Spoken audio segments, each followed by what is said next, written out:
Իսկ դու արդեն որոշել ես, թե որ երկրներ պիտի այցելես 2025 թվականին։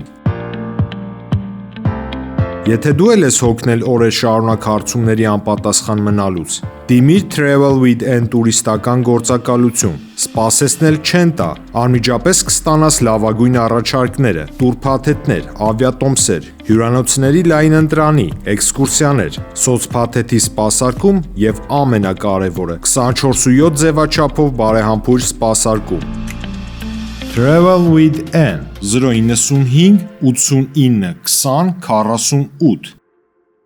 Ժողովուրդ օրաթերթը գրում է. Նիկոլ Փաշինյանն ապրիլի 4-ին հյուրընկալել է պաշտոնական այցով Հայաստանում գտնվող Վիետնամի Սոցիալիստական Հանրապետության ազգային ժողովի նախագահ Չան Թան Մանի գլխավորած պատվիրակությանը։ Պատվիրակությունը Փաշինյանի հետ հանդիպմանը ձեռնունայն չի եկել։ Պաշտոնական աղբյուրներից օրաթերթը պարզեց, որ Վիետնամի ազգային ժողովի նախագահ Չան Թան Մանը Փաշինյանին կնոջ շարֆ է նվիրել։ Համաձայն կոռուպցիայի կանխարգելման հանձնաժողով ներկայացված հանրային պաշտոն զբաղեցնող անձի կամ հանրային ծառայողների նվերների հաշվառման ձևաթղթի շարֆն արժեցել է 45,000 դրամ։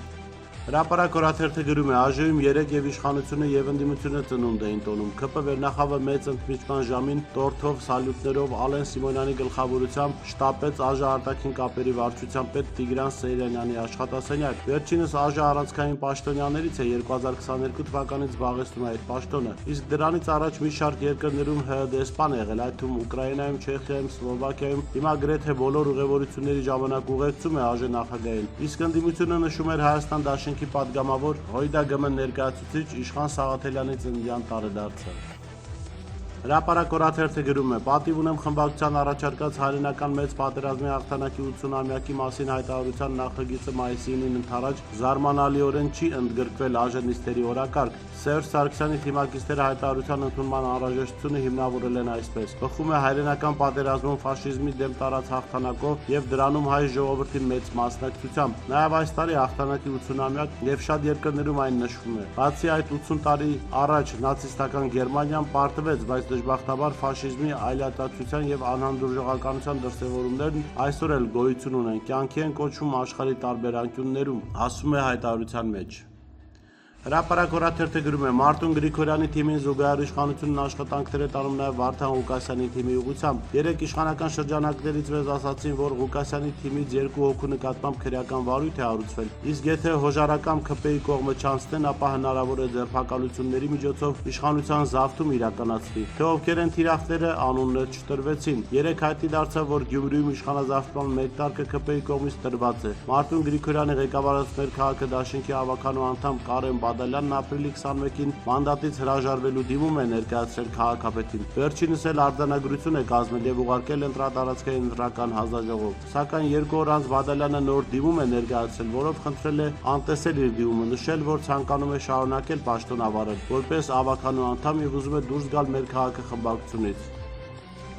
Ժողովուրդ օրաթերթը գրում է. Գեղարքունիքի մարզի Մարտունի համայնքում իրականացված գնումների գործընթացը կասկածահարույց է։ Համայնքի ղեկավար Հովհաննես Հովեյանը 2024 թվականի օգոստոսի 27-ին շուրջ 13.428.000 դրամի գույք է ձեռք բերել համայնքի մշակույթի տների համար։ Ինչու է տրոհված գնել, ինչպես է վերահսկում այդ բյուջետային ծախսերը, անհասկանալի են մնում։ Առավելևս, որ Մարտունու համայնքապետը իր այս տարվա գնումների մասին տեղեկություններ չի տրամադրել պետական համապատասխան էլեկտրոնային հարթակներում, որոնք ապահովում են հանրային վերահսկողությունը։ Ժողովուրդ օրաթերթը գրում է. Լրագրողներին իրենց գործունեության համար հատկացված օթյակից բռնությամբ դուրս հանելու գործով մինչ օրս որևէ անձ մեղադրյալի կարգավիճակ չունի։ Քննչական կոմիտեից օրաթերթին հայտնեցին, որ քրեական վարույթը նախաքննության փուլում է, կարգավիճակով որևէ անձ չկա գործում։ Նշենք, որ լրագրողներին իրենց գործունեության համար հատկացված օթյակից բռնությամբ դուրս հանելու գործով արդեն 5 լրագրող տուժող է ճանաչվել։ Այս վարույթի հիմքը իրազեկ քաղաքացիների միավորում ՀԿ համակարգող Դանիել Իոաննիսյանի դիմումն է։